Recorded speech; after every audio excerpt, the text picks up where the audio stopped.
የርዝመት መለኪያ ምድቦች እነማን ናቸው የሚለውን እንመለከታለን። እነዚህ የርዝመት መለኪያ ምድቦች ኪሎ ሜትር፣ ሜትር፣ ሳንቲሜትር እና ሚሊሜትር የርዝመት መለኪያ ምድቦች ናቸው። የስፋት መለኪያ ምድቦችም ከርዝመት መለኪያ ምድቦች የተወሰዱ ናቸው። ይሄም ኪሎ ሜትር ስኩዌር፣ ሜትር ስኩዌር፣ ሳንቲሜትር ስኩዌር፣ ሚሊ ሜትር ስኩዌር የስፋት መለኪያ ምድቦች ሲሆኑ የይዘት መለኪያ ምድቦች ደግሞ ሜትር ኪዩብ፣ ሊትር፣ ሚሊ ሊትር እና ሳንቲሜትር ኪዩብ ናቸው። እነዚህ የርዝመት መለኪያ ምድቦች፣ የነዚህ የስፋት መለኪያ ምድቦች፣ እነዚህ የይዘት መለኪያ ምድቦች። ከዚህ ጋር በአጭሩ የሶስት ነገሮች በምትመለከቱበት ጊዜ የርዝመት መለኪያ ምድቦች ለስፋት መለኪያ ምድቦች እና ለይዘት መለኪያ ምድቦች መሰረታዊ መለኪያ ምድብ በመባል ይታወቃሉ። ስለዚህ መሰረታዊ መለኪያ ምድብ የሚባሉት እነማን ናቸው? የስፋትና የይዘት መለኪያ ምድብስ ምን ይባላል የሚለውን ቀጣይ 7ኛ ክፍል ሳይንስ ላይ ጀነራል ሳይንስ ላይ ትማራላችሁ። አንድ አክሳይድ ቱ ቢ ድራይቭድ ፊዚካል ኳንቲ ኤንድ ፋንዳሜንታል ፊዚካል ኳንቲ ብለን እንጠራቸዋለን። ፋንዳሜንታል ፊዚካል ኳንቲ ወይም መሰረታዊ መለኪያ ምድብ የምንላቸው በቀጥታ አንድ ነገር ለመለካት የሚያስችሉ መለኪያ መንገዶች ሲሆኑ እነዚህ ደግሞ ድራይቭድ ፊዚካል ኳንቲስ ወይም ደግሞ ግኝታዊ መለኪያ አሃድ ብለን የምንጠራቸው ናቸው። በዚህ መሰረት የርዝመት መለኪያ ምድቦች ለስፋትና ለይዘት መለኪያ ምድቦች እንደ መነሻ በመሆን የሚያገለግል መለኪያ ምድብ ነው። ዘንድ እያንዳንዳቸው እንዴት ይቀያየራሉ? ለምሳሌ የርዝመት መለኪያ ምድብ ሁልጊዜ ማንኛውንም መለኪያ ምድብ ከትልቁ ወደ ትንሹ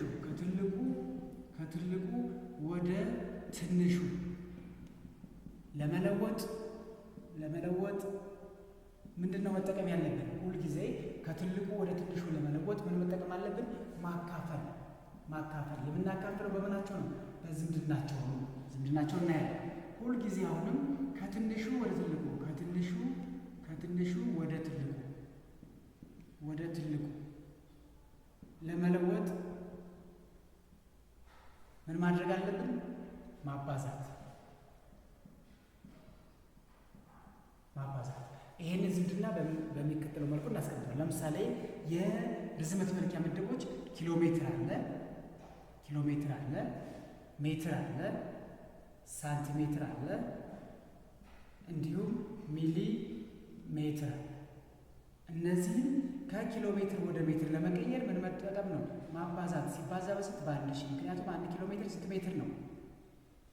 1000 ሜትር። ከሜትር ወደ ኪሎ ሜትር ወይም ከትንሹ ወደ ትልቁ ከሆነ ስንት መጠቀም ነው? ማካፈል። ለስንት? ለ1000 ማካፈል። እችን ሪቨርስ አድርጌ ነው። ማባዛት፣ ማካፈል።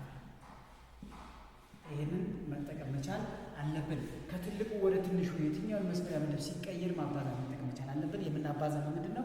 በዝምድናቸው። ልክ ኪሎ ሜትር ወደ ሜትር ለመቀየር በ1000 እናባዛ ነው ሁሉ እና ሜትርን ወደ ኪሎ ሜትር ለመቀየር ከትንሹ ወደ ትልቁ ለመቀየር በ1000 እናካፈል ነው ሁሉ ይህንን ዝምድና መለየት አስፈላጊ ነው።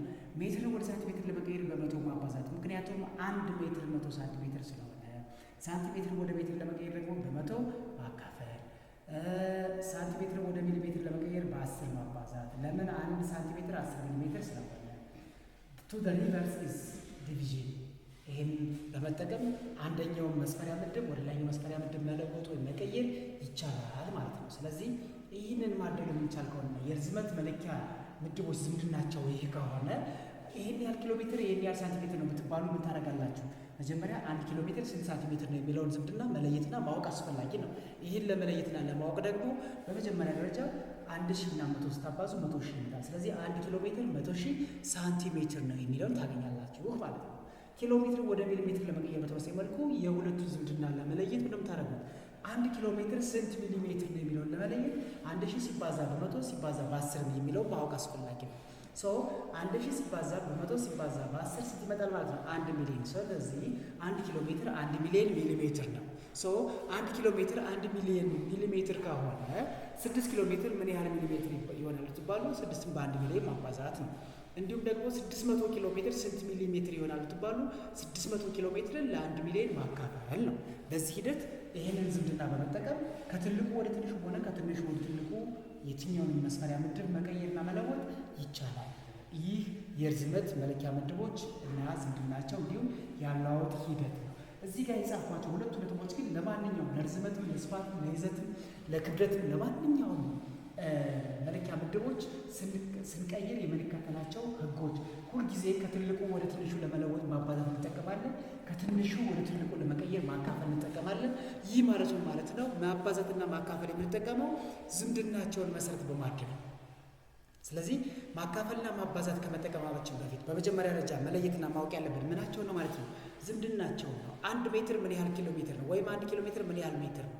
1 ሜትር ምን ያህል ሳንቲሜትር ነው? 1 ሳንቲሜትር ምን ያህል ሚሊ ሜትር ነው? የሚሉትን በደንብ መለየት አስፈላጊ ነው። በተለይ በመጀመሪያ ደረጃ እነዚህ ከለየናቸው ይሄ ካወቅን ስፋትና ይዘት ላይ ስንመጣ ቀላል ነው። ምክንያቱም የስፋትና የይዘት መለኪያ ምድቦች ከማን የተወሰደ ነው? ከርዝመት መለኪያ ምድብ የተወሰደ ስለሆነ ስለዚህ የርዝመት መለኪያ ምድቦችን በቅድሚያ ማወቅ አስፈላጊ ነው።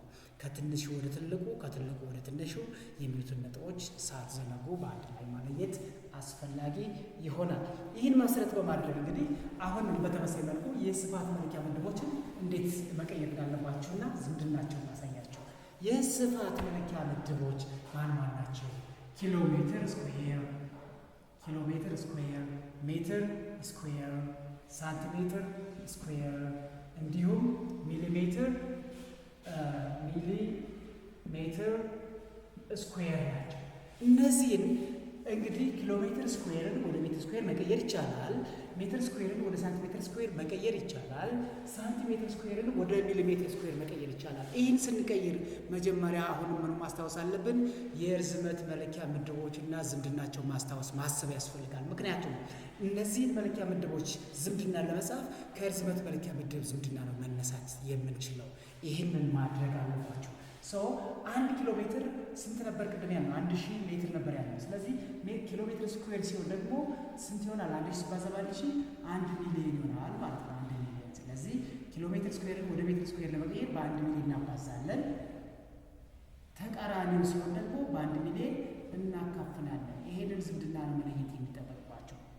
ምክንያቱም ኪሎ ሜትር ስኩዌር ማለት ኪሎ ሜትር ሲባዛ በኪሎ ሜትር ማለት ነው። 1 ኪሎ ሜትር 1000 ሜትር ከሆነ አሁንም 1 ኪሎ ሜትር 1000 ሜትር ከሆነ 1000 ሲባዛ በ1000 1 ሚሊዮን ይመጣልናል። ስለዚህ 1 ሚሊዮን ሜትር ስኩዌር ይሆናል። አሁንም ከርዝመት መስፈሪያ ምድብ ላይ 1 ሜትር 100 ሳንቲሜትር ይሆናል ብለን ነበር።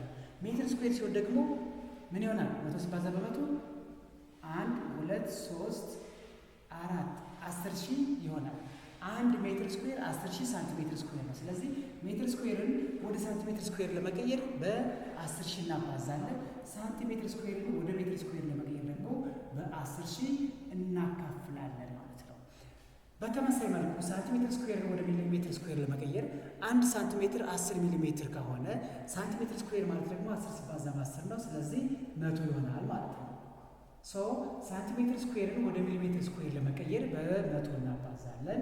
ሚሊሜትር ስኩዌርን ወደ ሳንቲሜትር ስኩዌር ለመቀየር ደግሞ በ100 እናካፍላለን።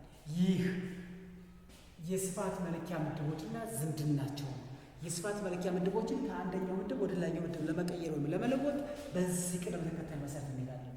ከትልቁ ወደ ትንሹ፣ ከትንሹ ወደ ትልቁ። ይህንን በጥንቃቄ መረዳት መለየት አለባችሁ ማለት ነው። ሶስተኛው የይዘት መለኪያ ምድቦች ናቸው። የይዘት መለኪያ ምድቦች ሜትር ኪዩብ አለ፣ ሜትር ኪዩብ አለ፣